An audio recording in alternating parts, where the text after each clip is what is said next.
자, 그럼 오늘 우리가 함께 읽어볼 이 마가복음 3장 중에서 설교 본문으로 삼은 구절을 말씀드리고 함께 읽어보는 시간을 가져보도록 하겠습니다. 오늘 설교 본문은 마가복음 3장 35절이 되겠습니다. 마가복음 3장 35절을 다 같이 한 목소리로, 한 절에 불과하니까 힘차게 읽어보도록 하겠습니다. 누구든지 하나님의 뜻대로 행하는 자가 내 형제요 자매요 어머니이니라. 아멘. 감사합니다. 자, 저는 우리가 함께 읽어본 이 마가복음 3장 35절 말씀을 가지고 결국 그 말씀을 하신 거다라는 제목으로 잠시 말씀을 나누고 함께 결단하며 기도하는 시간을 가져보고자 합니다. 자, 우리는 종종 사람 말은 끝까지 들어봐야 한다는 말을 자주 합니다. 이 말은 우리가 생각보다 사람들의 말을 끝까지 듣지 않는다라는 뜻이 될 겁니다. 그리고 한국어 같은 경우에는 앞에 주어나 목적어가 다 나온다라고 해도 서술어에서 그 관계가 결정되기 때문에, 그런 어순을 갖고 있기 때문에 끝까지 그 말을 듣지 아니하면 그 내용을 파악하기 어렵다라는 것을 잘 알고 있어서 이런 말을 사용하는 건지도 모르겠습니다. 아마도 그럴 테죠. 그래서 어떤 경우에는 중요한 말을 먼저 하게 돼요. 그리고 그런다는 것은 일반적으로 사람들이 끝까지 이야기를 듣지 않기 때문에 중요한 말을 먼저 하기도 됩니다. 그래서 한국어에는 그런 문법 용어가 있습니다. 두괄식이냐 미괄식이냐. 하고자 하는 말을 먼저 하고 그와 관련된 부가적인 설명을 덧붙이는 경우를 두괄식이라고 하죠. 반대로 부가적인 설명과 배경을 이야기한 뒤에 중요한 말을 마지막에 하는 것을 미괄식이라고 합니다. 그러나 두괄식이냐 미괄식이냐가 중요하지 않고 사실은 처음과 끝 모두 중요하죠. 처음이든 나중이든 누군가의 이야기를 처음부터 끝까지 주의 깊게 잘 들어야 하는 게 맞습니다. 처음과 끝 모두가 중요한 것에 대해서 심리학에서는 다음과 같은 용어를 사용하기도 합니다. 초두효과, 신근성효과. 들어보셨습니까? 초두효과는 초반에 어필하는 것이 갖는 효과를 말해요. 그리고 신근성효과는 그 반대로 마지막에 어필하는 것이 갖는 효과를 말합니다. 예를 하나 들어볼까요? 누군가 면접을 보러 갔다라고 하면 면접위원들이 기억에 가장 많이 남는 사람이 누구인지를 물어보게 되면 면접위원들에게, 그러면 첫 번째 순서에 면접을 보러 들어온 사람 또는 마지막에 면접을 보러 들어온 사람이 인상에 가장 많이 남는다라고 답할 확률이 높아요. 그러니까 첫 번째 면접을 보러 들어온 사람이 자신을 어필하는 데 효과적이었다면 그 사람에게는 초두 효과가 있었던 것이고, 맨 마지막에, 그러니까 가장 최근에 면접을 본 사람이 자신을 어필하는 데에 보다 더 효과적이었다라고 한다면 그 사람에게는 신근성 효과가 있었다라고 말하는 겁니다. 그러니까는 처음에 딱 인상을 주든지 아니면 맨 마지막에 인상을 주든지, 통계적으로 그렇다라는 겁니다. 자, 오늘 우리는 마가복음 3장을 살펴보려고 합니다. 그러면 이 마가복음 3장에서 예수님이 하고자 하시는 이야기가 어디에 들어있는지, 처음에 나오는지 아니면 뒷부분에 나오는지, 그래서 우리의 관심과 인상을 어디에 쏠리게 하는지, 그렇게 생각해 보면서 이 마가복음 3장을 살펴보는 것도 흥미로운 성경 읽기 또는 관찰이 될 거다라고 생각합니다. 물론 오늘 설교 본문을 우리가 이미 읽었기 때문에, 그리고 제목 기억하시죠? 결국 그 이야기를 하려는 거였다라는 것에서 알 수 있듯이 어느 정도는 이 마가복음 3장의 주제가 어디에 있었는지, 그리고 예수님께서 하고자 하시는 이야기가 무엇이었는지 이미 다 아실 거라고 생각합니다. 그런 이미 알고 있는 생각을 잠시 개인적으로 염두에 두시고 마가복음 3장의 내용을 파악해 보는 작업을 먼저 해 보려고 합니다. 우선 첫 번째 내용은 예수님께서 안식일에 손이 마른 자를 치유하신 장면이거든요. 이와 관련해서 이제 사람들이 예수님을 고발하기 위해서 안식일에 그 사람을 고치는지 주시해서 보고 있었다라는 거예요. 안식일을 거룩하게 지키라는 하나님의 말씀에 순종해서 이스라엘 백성들 그리고 예수님 당시의 유대인들은 일을 하지 않으면서 안식하면서 살아왔거든요. 일정 거리 이상을 가면 일이 되는 것이기 때문에 안식일에는 예루살렘을 웬만하면 벗어나지 않았습니다. 그러니까 예수님이 이 안식일에 혹시라도 일을 하면 안 되는데도 불구하고 치유를 행하는 일을 하는지를 살핀 뒤에 그것을 핑계 삼아서 고소를 하고자 했던 거예요. 그만큼 예수님은 견제의 대상이 되고 있었습니다. 많은 사람들이 추종을 하기도 했지만 반대로 반대하면서 저항하던 그런 인물이 되기도 하셨던 거예요. 자, 이러한 상황에 대해서 예수님이 하신 질문이 있습니다. 그것이 무엇이냐? 안식일에 선을 행하는 것과 악을 행하는 것, 생명을 구하는 것과 생명을 죽이는 것 중 어느 것이 옳으냐? 이렇게 물어보셨어요. 자, 여러분이라면 어떻게 답하시겠습니까? 이 질문에 답하는 것이 어렵습니까? 예수님이 무슨 짓궂은 질문하신 거 아니죠? 선을 행하는 것과 악을 행하는 것, 생명을 구하는 것과 생명을 죽이는 것, 둘 중에 하나 고르는 겁니다. 사실은 이게 안식일이 아니어도 이 질문에 답하는 거 너무 쉽죠. 예수님이 하신 질문은 그렇게 따지면 안식일이냐 아니냐 여부와 상관이 없어요. 누구나 선을 행하는 것이 좋은 일이고 생명을 구하는 것이 옳은 일이라는 거 다 아는데, 자, 그럼에도 불구하고 그들 곧 예수님을 고발하려고 안식일에 예수님이 이 손 마른 자를 고치는지 안 고치는지 주시하던 사람들은 답하지 못했다라는 거예요. 잠잠히 있었다. 대단히 답하기 쉬운 질문인데 답을 못했다라는 것은 그들의 의도가 불순했기 때문이죠. 그 질문에 쉽게 답하면 의도와 상관없이 옳은 이야기를 하게 되는데, 그러면 예수님이 행하신 일도 옳다라는 게 되니까 그걸 인정하기 힘들었던 사람들은 잠잠할 수밖에 없었다. 누구나 답할 수 있는 것, 선을 행하는 것이 옳은 일이고 생명을 구하는 일이 옳은 일이라는 그 지극히 당연한 대답을 지금 못하고 있었다. 자신들이 의도했던 계획이 수포로 돌아갈 것을 알았기 때문에 아무 말도 못하고 잠잠했던 겁니다. 예수님도 그걸 아셨어요. 그래서 그들의 마음이 완악하여 답하지 못한 것을 아시고 일단 이렇게 탄식을 하시고 화를 내시면서 둘러보셨다라고 되어 있습니다. 노하시면서 사실은 째려보신 거죠. 그리고 째려봄을 당해도 싸요. 그것만 해도 당연한 것입니다. 그러니까 예수님은 이게 안식일이든 안식일이 아니든 간에 선한 일을 하는 데 관심이 있으셨던 거예요. 그리고 생명을 구하는 일에 관심이 있으셔서 어디에서나 그것에 우선순위를 두고 행하셨습니다. 자, 그러면 여기에서 한 가지 생각해 볼 것이 있습니다. 안식일에 일하지 말라고 하신 하나님의 그 말씀을 지키는 것에서 과연 무엇이 중요한 일일까? 이 질문에 답하는 일이 대단히 중요한 일이 될 겁니다. 첫째, 안식일의 의미는 생명을 존중하는 것에 있어요. 하나님이 생명이 끝나는 분이 아니잖아요. 영원 무궁한 분이심에도 불구하고, 그리고 그분은 주무시지도 않고 졸지도 아니하시는 분이신데 스스로 굳이 쉼을 취하시면서 안식을 명하신 것은 인간들에게 또 생명을 가진 모든 생명체에게 그것이 필요할 만큼 생명이 소중하다는 것을 알고 계셨고 또 가르쳐 주시기 위해서 일부러 쉬신 거예요. 쉴 필요가 없잖아요. 그분이 지치는 분입니까? 그분이 피곤한 분입니까? 그렇지 않으니까.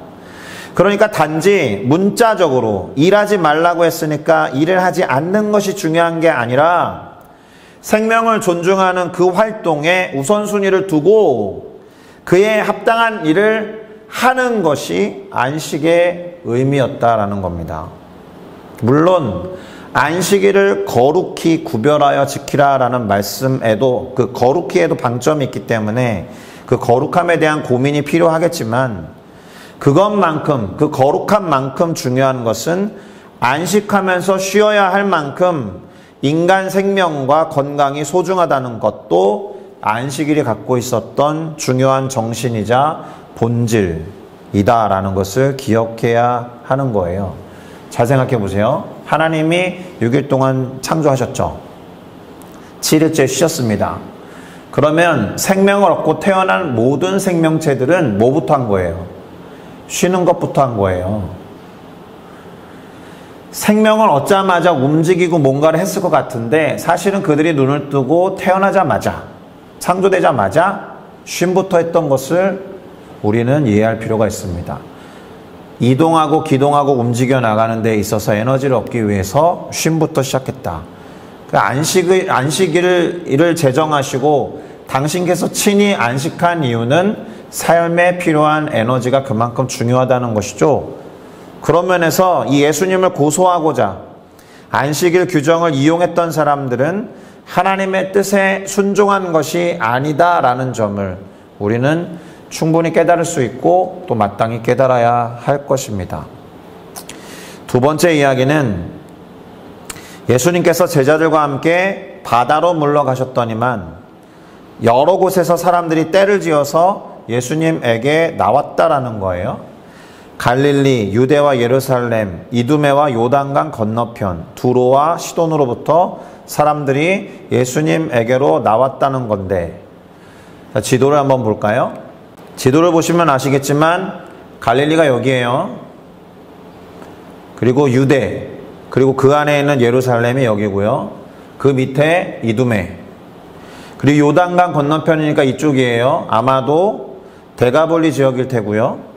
두로와 시도는 제일 북쪽에 있습니다. 잘 보면 유대 땅 전역에서 나왔다는 거예요, 사람들이.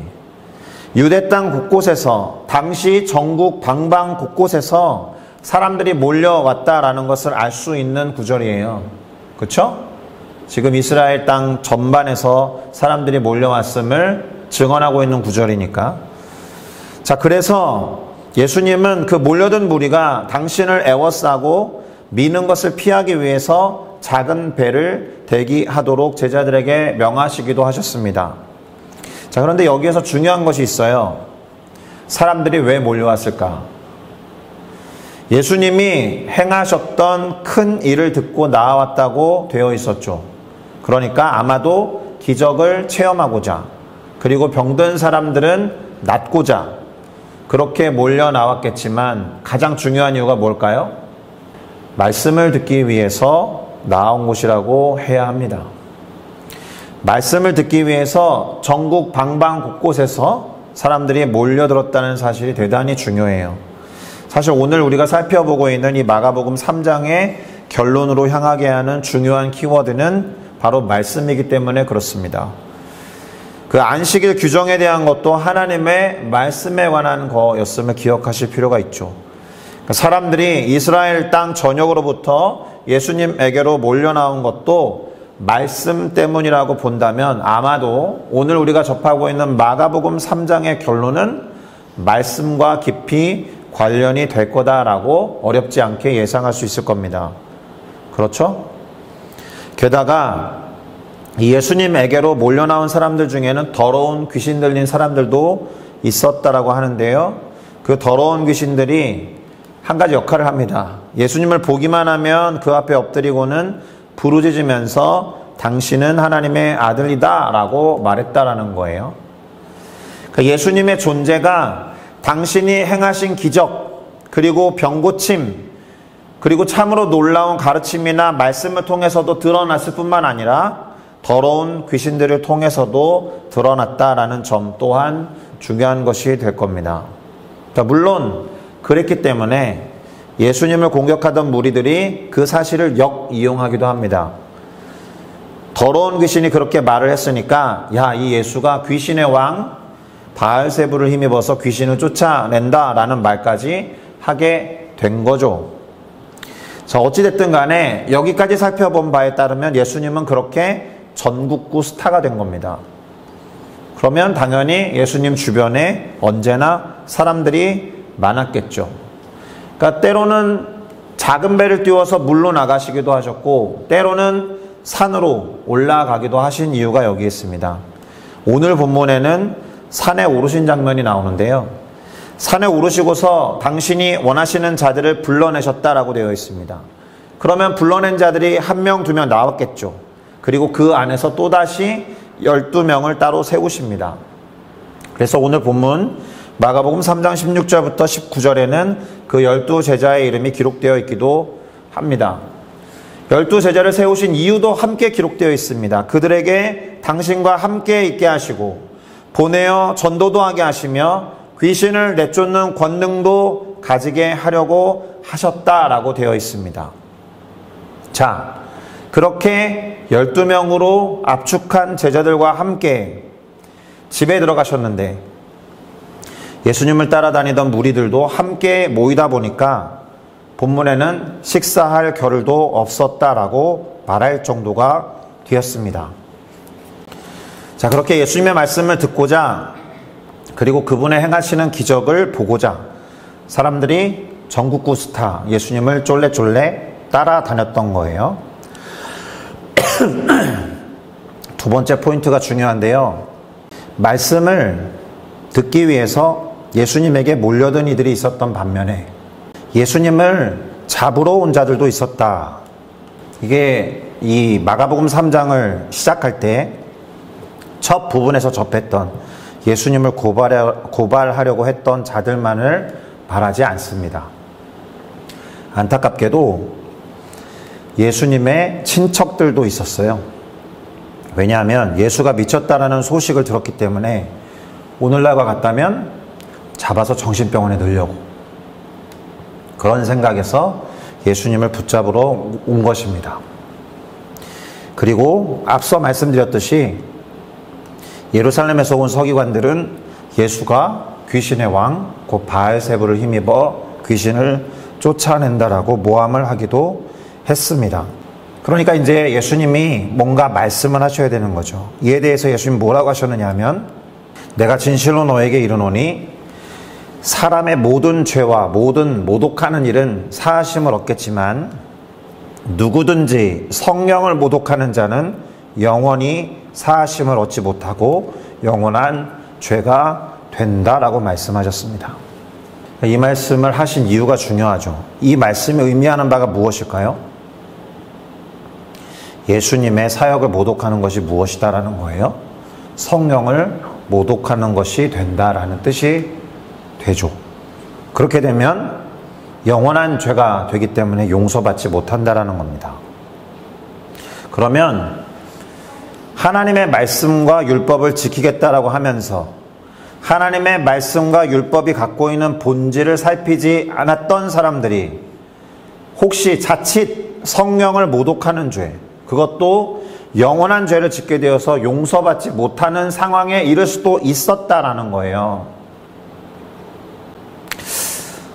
결론으로 향하고 있는데요. 그 전에 정리를 해야 할 것이 있습니다. 그게 무엇이냐 하면 오늘 본문에 등장하는 많은 사람들이 있는데 예수님의 말씀에 대해서 어떤 태도를 취하느냐에 따라서 이 사람들을 분류할 수가 있습니다.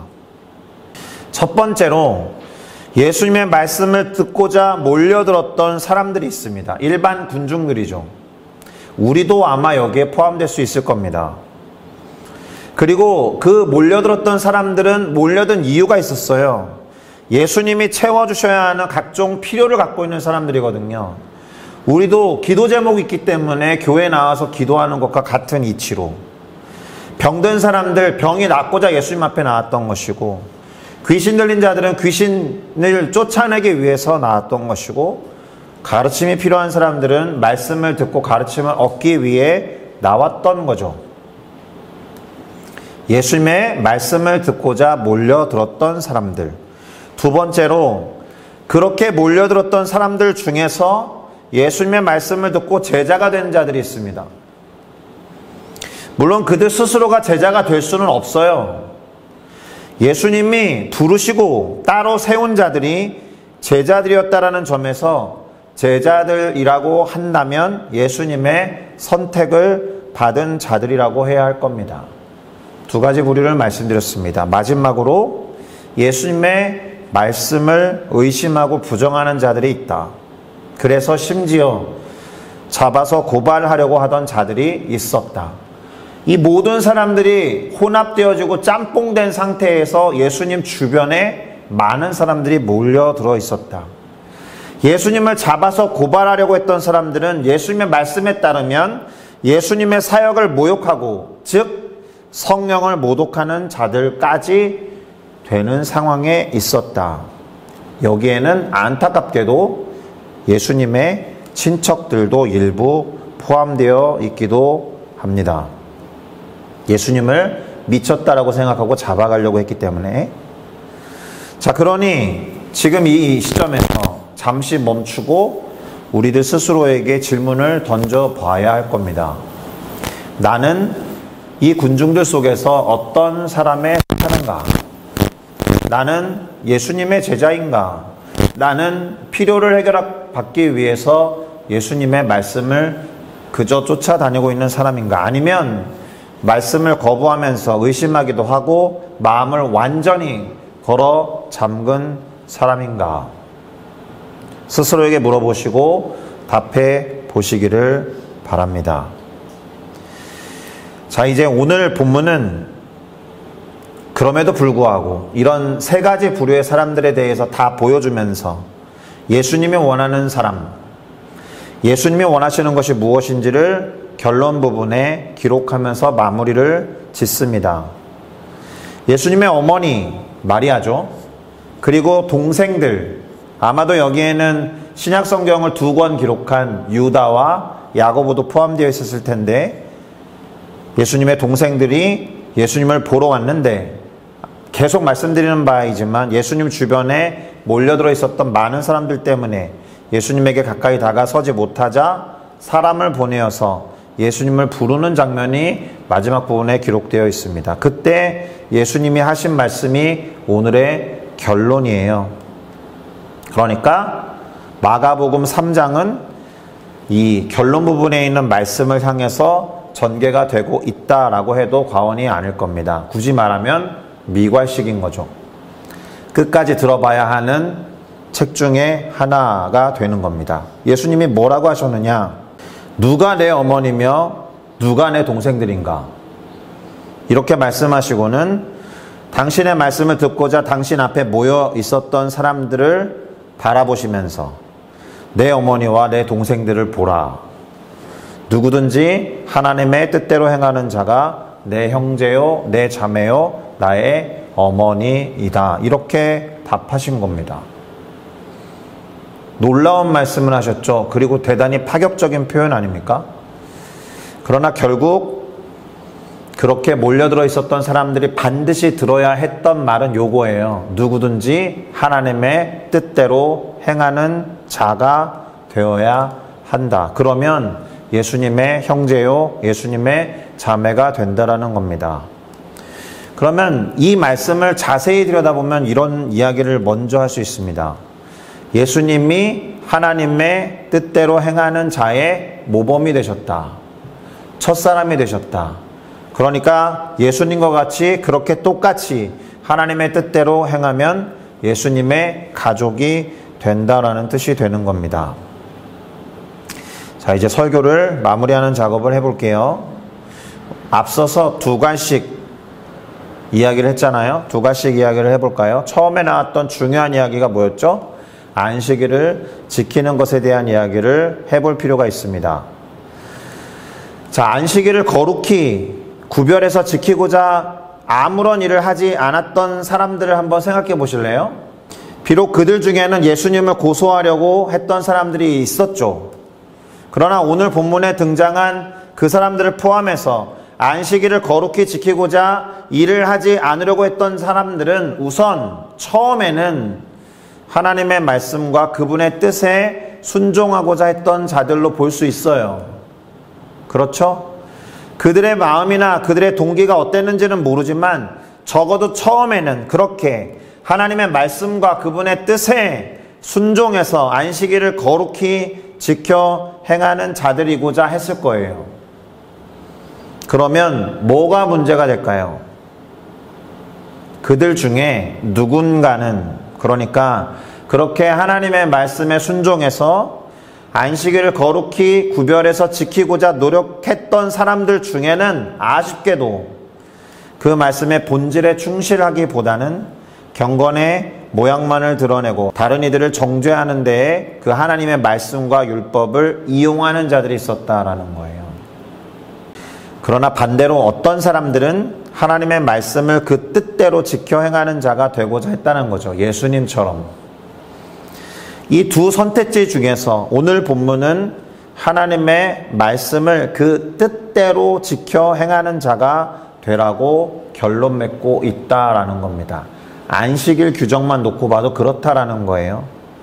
그러니까 문자적으로 적혀 있는 대로 아무런 감정 없이 기계적으로 지키는 그런 형식적인 것을 의미하는 것이 아니라 하나님의 그 말씀을 하신 의도, 거기에 숨겨져 있는 본질, 그것을 제대로 지켜 행하라 라는 말씀을 하신 겁니다. 예수님이 너희는 간음하지 말라라고 했으나 이렇게 지나가는 여인을 보고 음욕을 품은 사람마다 간음한 것이다 라고 말씀하셨다라는 것은 간음이라는 행동을 하지 않았으니까 괜찮다가 아니라는 거잖아요. 어떤 행위 이전에 마음속에 있는 본질, 그것을 꿰뚫어 보는 것이 중요해서 그런 측면으로 볼 때 예수님은 율법을 망가뜨리고 없애고자 하심이 아니라 완성하러 왔다라고 하신 거예요. 하나님께서 말씀하신 말씀의 본질이 무엇인지 그것까지 지켜 행할 때 예수님의 동생, 예수님의 자매, 어머니가 된다라는 말씀까지 하신 겁니다. 대단히 예수님이 직접적으로 그리고 대단히 파격적으로 말씀하신 거잖아요. 육신의 어머니와 형제 자매들을 지금 부정하면서까지 하나님의 뜻을 지켜 행하는 자가 당신에게 있어서 형제이고 자매이며 심지어 부모라고 말씀하실 정도였으니까 그때 예수님의 마음을 우리는 헤아려 보아야 한다라는 겁니다. 자, 우리는 주님의 말씀을 얼마든지 들을 수 있어요. 목사님들의 설교를 통해서도 들을 수 있어요. 유튜브나 소셜미디어를 통해서 얼마든지 찾아 들을 수 있어요. 어떤 모습인 것 같아요? 예수님 당시에 예수님의 말씀을 듣기 위해서 몰려들었던 군중들처럼 그럴 수 있어요. 그러나 그 안에서 그렇게 유튜브를 통해서 듣던, 예배 현장에 나와서 듣던, 자기 스스로 말씀을 통해서 듣던 그 안에서 예수님의 형제 자매라고 일컬음을 받을 수 있는 자들은 그렇게 접하게 된 말씀 속에 어떤 뜻이 담겨 있는지, 본질이 무엇인지 그것을 알고 지켜 행하는 자들이 되어야 한다라는 대단히 큰 경종을 울리는 메시지 전달해 주신 겁니다. 그러니까 오늘 좋은 말씀 잘 들었습니다. 그렇게 은혜 받았습니다. 스스로 막 위로하고 그러는 것으로 충분하지 않다라는 거예요. 예수님은 분명히 말씀하셨습니다. 그 뜻을 지켜 행하라. 그 본질이 무엇인지를 알고 그것에 합당한 실천을 이야기하신 겁니다. 그러니 그렇게 결단하면서 우리의 결단으로 충분하지 않으니까 우리의 결단 가운데 성령의 도우심을 허락해 달라고 간절히 기도해야 할 줄로 믿습니다. 우리 힘과 능력으로 되지 않기 때문에 주님의 도우심이 더욱더 필요한 것이고, 그래서 돕는이라는 의미의 파라클레이토스라는 단어로 성령이 우리 가운데 보혜사로 주어진 것이니까요. 이 부분을 분명히 기억하고 진지하게 결단하는 기도로 나아가시기를 예수 그리스도의 이름으로 축복합니다. 기도하시겠습니다.